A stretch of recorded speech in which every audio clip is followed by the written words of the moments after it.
guys, this is where the whole process begins. This is our sculpting department, and this is Paulette. Hello. Paulette this is a sneak peek too on a Christmas item that we are making.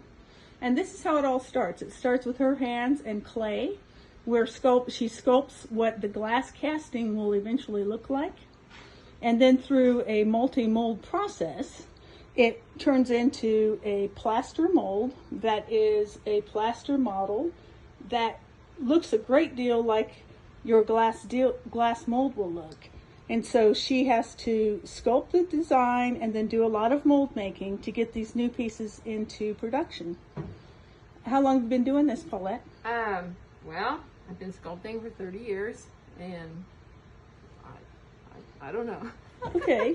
It's real fun. It was started in the ceramic business, and so she has sculpted. She's used to sculpting things three-dimensional, but in the glass world, things are kind of one-sided. And so, but it's mold making that we've been doing here for years and years and years, but now we just turned our talents to making molds for glass. Okay, bye, Paulette. Bye-bye. This is the mold making department, where we go through a preparatory process to make a mold off of the plaster model, and then we make a mold from a mold from a mold. It's a multi-mold making process to make a final master mold that we will then pour into rubber and make a rubber master, where we can make many plaster models of this mold.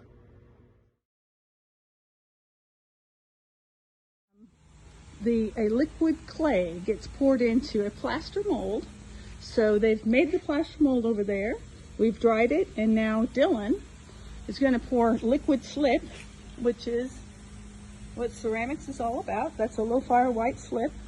And he pours it into the plaster cavity, and it sits up for a while. And then he takes what's called fettling, takes the excess off of the pour hole, and that will sit. How long will that sit there before you take it out of the mold?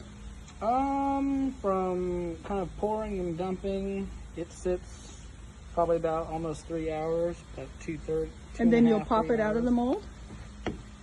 And so then what'll happen is that clay sets up in the plaster, it yields the moisture to the plaster and gets drier and drier.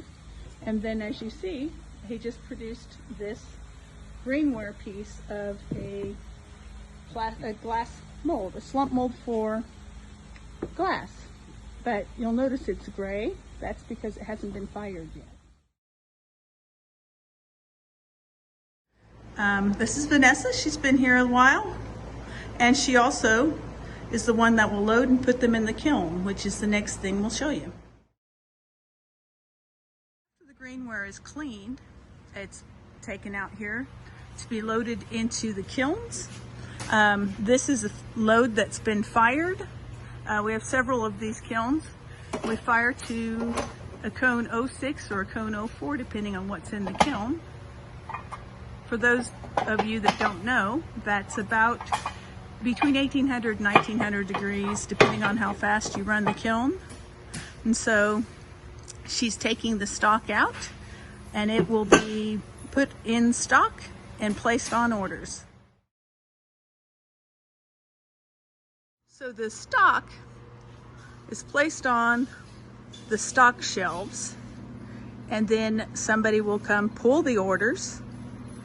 You'll see that sometimes we will have missing stock areas, and so we try and keep those up, but sometimes an order will get pulled and it'll be missing a stock item, which will then get written up as a short to be made in production. So after an order is pulled, someone, like Tyler here, will carefully inspect each mold and then pack each mold to be shipped out, either on distributor orders or individual orders. We do ship UPS, and also we do wrap pallets and ship to distributors on common carrier.